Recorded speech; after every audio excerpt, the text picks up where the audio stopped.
wanted to do a short update. I've got a couple things I've got done. Last video I had the Corvette manifolds that I had tried, and they would not clear the motor mounts. I couldn't get them short enough to actually put a 3-inch pipe right here. It just wasn't going to happen. And the truck manifolds were hitting the steering. So what I did, ended up going with the truck manifolds. I didn't have to do any modifying to the manifold aside from cutting this off on that back position. And then the main thing I did is I moved the steering shaft over as far as I could. I'll have to seal up that little gap over there. But that gave me plenty of clearance. That's not going to be a problem at all. So from there, I did weld the shaft so that I could get rid of the set screws that were in this bottom part here, because that would hit here. So with that done, my steering's figured out, my exhaust is figured out. I'll end up running a section of pipe down to wherever the easiest place to get the V-bands would be, and then putting a V-band on it so it has a built-in extension, like a down pipe. The other side's not a problem at all. It'll go right where it needs to go, and it'll be 3-inch down. I got 8-rib balancer on. The cam is swapped. It's just got a stage 2 cam. Not sure what I'm gonna do about alternator yet. I'm probably gonna run electric power steering, so the only thing I have to run is the alternator, and I'll put it high passenger here, because my intake on that supercharger comes out on this side. It's pretty big, so it'll just leave all of this area open. And then electric power steering is nice because it takes my belt routing needs and my parasitic drag off. So that's the end of that. I did end up cutting a bunch out of the floor. I don't have the motor 100% verified where it's gonna be because the oil pan's not here yet, but I should have the pan next week. I don't anticipate it's gonna move the motor much more than a fraction of an inch forward or back.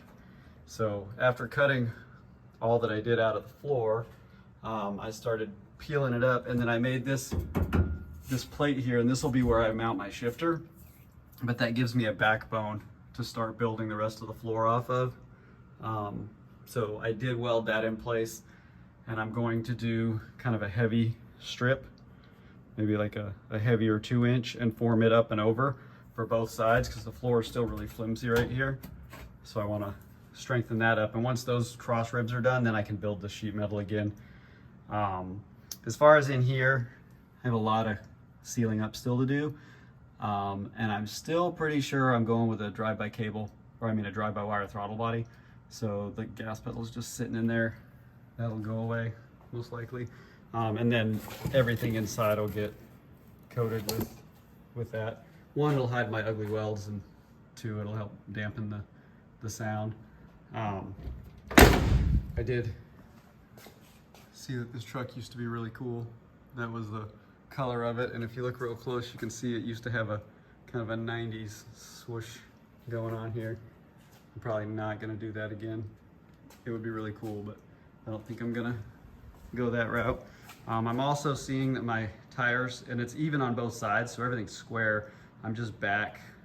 If I went forward about a 1/2 inch, possibly as much as an inch, I'd get the tire centered. So I'll do that after everything's in place and I'm sitting at ride height, because that's all adjustable. I'm gonna go up and show what I did with the mounting underneath.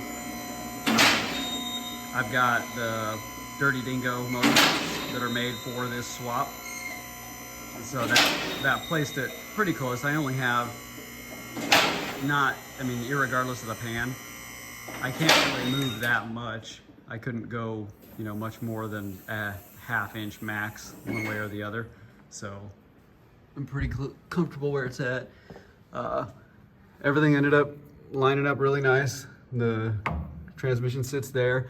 And one of the things I was concerned with, the engine looked like it was at a really steep angle, but when I compare it to my current driveline angle where I'm sitting, I'm only, I think it's like a 1/2 degree off, or maybe a degree. It's not much.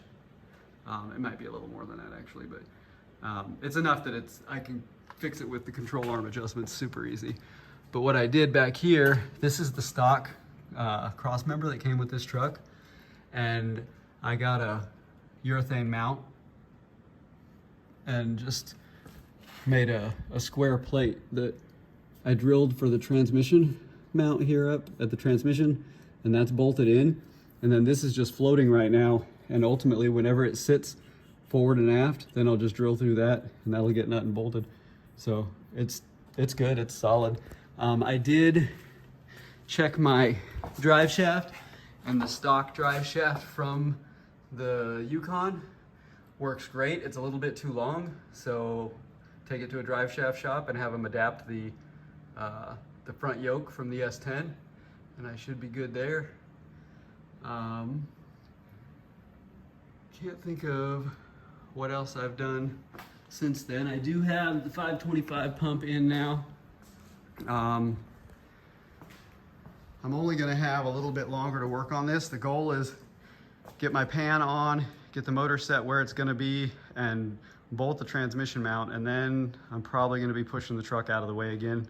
I have a BMW E46 that I'm gonna be LS swapping that I'm picking up this weekend. That'll be a pretty fast project, but once it's done, I'll get back on this truck. So this will probably be the last update for a while again, but hopefully everything just keeps on rolling smooth.